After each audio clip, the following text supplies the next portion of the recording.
Assalamualaikum warahmatullahi wabarakatuh. Perkenalkan, nama saya Ina Kristina Yuliani dari Prodi Manajemen, kelas Manajemen 18C.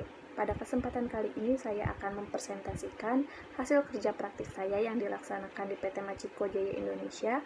Adapun judul yang saya ambil yakni Perencanaan Digital Marketing pada PT Machiko Jaya Indonesia.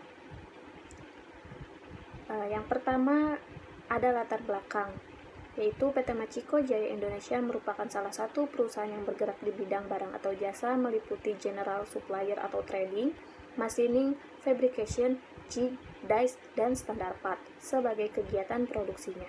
Terkait proses kerja manajemen pemasarannya sendiri, PT Machiko Jaya Indonesia telah menggunakan digital marketing sebagai sarana promosinya, yakni adanya website, email, WhatsApp, namun penggunaannya masih sangat minim, di mana media tersebut lebih aktif digunakan sebagai alat komunikasi kepada pelanggannya. Penulis memilih PT Machiko Jaya Indonesia sebagai tempat kerja praktik karena pada perusahaan tersebut, penulis dapat mengetahui proses kerja manajemen pemasaran di PT Machiko Jaya Indonesia, dan dalam kegiatan kerja praktik industri, penulis mempelajari proses pemasaran melalui digital marketing yang ada pada perusahaan tersebut, dan mencoba melakukan pemasaran dengan memanfaatkan digital marketing yang sudah ada di perusahaan. Adapun gambaran umum dari perusahaan tersebut, yakni PT Machiko Jaya Indonesia merupakan salah satu perusahaan yang bergerak di bidang barang atau jasa, perdagangan alat-alat teknik, mekanikal, dan pembuatan mesin-mesin industri untuk melangsungkan kegiatan produksinya, seperti general supplier atau trading, machining, fabrication, jig, dice, standar part yang beralamat di Jalan KH Nur Ali Cibuntu, RT 11 RW 4, Desa Cibuntu, Kecamatan Cibitung, Kabupaten Bekasi, yang memiliki karyawan berjumlah 23 orang dan karyawan mingguan yang tidak menentu. Dan berikut visi dan misi PT Machiko Jaya Indonesia.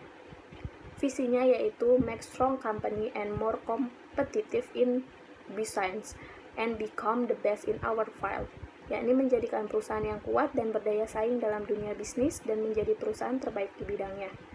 Adapun misinya yaitu give the best service for customer satisfaction, yakni memberikan pelayanan terbaik untuk kepuasan pelanggan. Selanjutnya, tinjauan pustaka dari manajemen.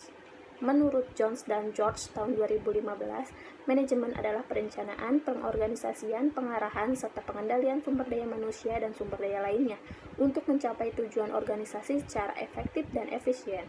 Sedangkan menurut Kreitner tahun 2015, manajemen adalah suatu proses bekerja sama dengan dan melalui lainnya untuk mencapai tujuan organisasi dengan efektif dan secara efisien menggunakan sumber daya yang terbatas di lingkungan yang berubah-ubah.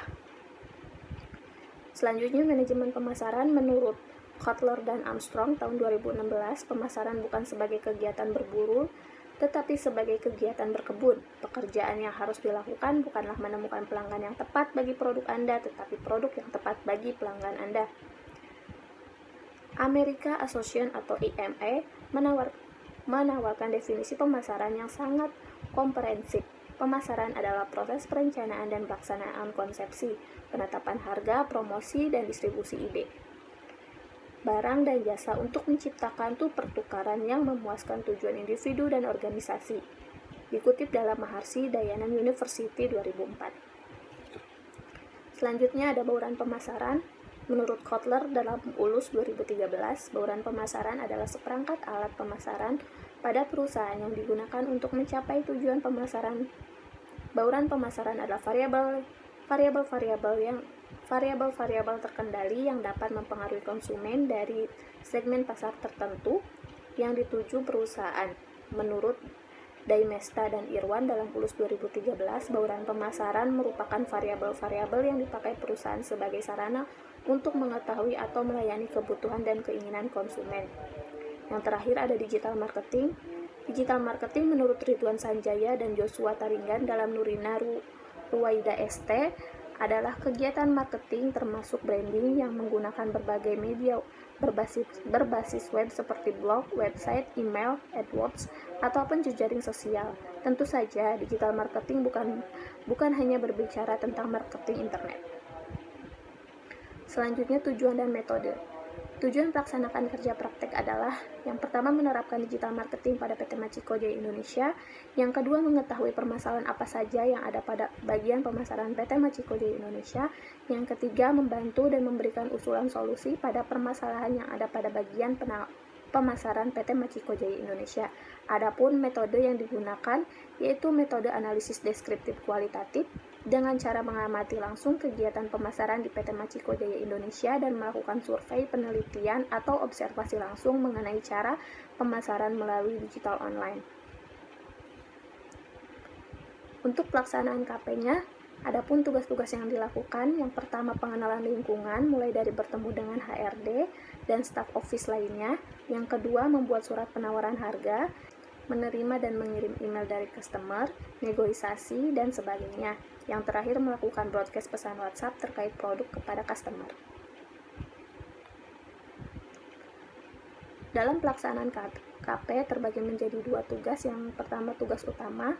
Untuk tugas utamanya sendiri, yang pertama menerima permintaan penawaran dari customer, yang kedua membuat surat penawaran harga, yang ketiga mengirim surat penawaran harga melalui email, yang keempat membuat rekap PO masuk. Adapun tugas pendukungnya, yang pertama membuat invoice customer, yang kedua membuat PO, ketiga membuat rekap permintaan pembelian, dan keempat membuat rekap SPK atau surat perintah kerja. Untuk permasalahan dan solusinya, pada permasalahan yang penulis temukan pada saat kerja praktik di PT Machiko Jaya Indonesia, khususnya pada bagian pemasaran, yaitu penggunaan digital marketing seperti email, WhatsApp, dan website sebagai media promosinya kurang maksimal, di mana PT Machiko Jaya Indonesia menggunakan digital marketing hanya untuk komunikasi dengan supplier atau customer. Misalnya, untuk emailnya, PT Machiko Jaya Indonesia lebih banyak digunakan untuk seperti meminta harga, untuk mengirim PO, mengirim surat penawaran harga, dibanding promosi. Dan yang terakhir, tidak ada sosial media yang digunakan oleh perusahaan untuk promosi seperti YouTube, Instagram, dan lain-lain. Berdasarkan permasalahan-permasalahan yang telah dikemukakan, maka penulis memberikan solusi sebagai berikut. Sebagai alat penunjang kegiatan promosi, maka media yang ada, yaitu email, WhatsApp, dan website, dapat digunakan lebih maksimal untuk mempertahankan brand awareness perusahaan sehingga pelanggan dapat ingat dan kenal terhadap merek dan memutuskan melakukan pembelian. Yang terakhir, membuat media sosial seperti YouTube, Instagram, Facebook, dan lain-lain untuk dapat menjangkau lebih banyak pelanggan dengan memberikan informasi melalui konten-konten yang menarik. Pada bagian kesimpulan, setelah melakukan kerja praktek selama 3 bulan di PT Machiko, maka penulis mencoba menarik beberapa kesimpulan berikut, beberapa kesimpulan yang diperoleh penulis setelah melakukan kerja praktek. Dengan kegiatan kerja praktek ini, penulis dapat mengenal suatu perusahaan tempat kerja praktek yang dituju, mengetahui banyak hal operasional yang dilakukan oleh perusahaan tersebut. Dengan berbagai informasi yang didapat selama kerja praktik, penulis jadi lebih mengenal tentang PT Machiko Jaya Indonesia, yaitu perusahaan yang bergerak di bidang manufaktur. Selain itu, penulis juga mendapatkan informasi lebih perihal kegiatan harian perusahaan serta hal apa saja yang dilakukan di perusahaan tersebut, terutama dalam hal memasarkan produk PT Machiko Jaya Indonesia dan produk customer PT Machiko Jaya Indonesia. Pada kegiatan kerja praktik ini juga penulis memperoleh pengalaman dalam hal pemasaran melalui digital marketing. Pengalaman tersebut berupa pengetahuan mengenai digital marketing yang digunakan sebagai media pemasaran. Adapun sarannya, dengan tidak mengurangi rasa hormat dan berterima kasih kepada pihak PT Machiko Jaya Indonesia, pada kesempatan ini penulis memberikan beberapa saran yang sekiranya dapat dijadikan sebagai bahan pertimbangan. Adapun saran-sarannya sebagai berikut. Yang pertama, dari pengamatan yang dilakukan, sebaiknya perusahaan menggunakan beberapa bauran promosi, diantaranya iklan dan promosi penjualan karena dominan melakukan pemasaran langsung. Hal tersebut dilakukan guna meningkatkan penjualan yang akan menghasilkan keuntungan yang lebih besar dari sebelumnya dan lebih efektif dan efisien dalam menjalankan promosi produk perusahaan. Yang terakhir, dan semoga laporan kerja praktek ini dapat diterima dengan baik oleh dosen pembimbing kerja praktik maupun dosen pembimbing kerja lapangan, dan khususnya dosen yang akan menilai laporan ini, dan juga semoga laporan ini berguna bagi pembaca. Berikut foto kegiatan saya selama kerja praktik di PT Machiko Jaya Indonesia. Sekian presentasi dari saya, kurang dan lebihnya mohon maaf. Wassalamualaikum warahmatullahi wabarakatuh.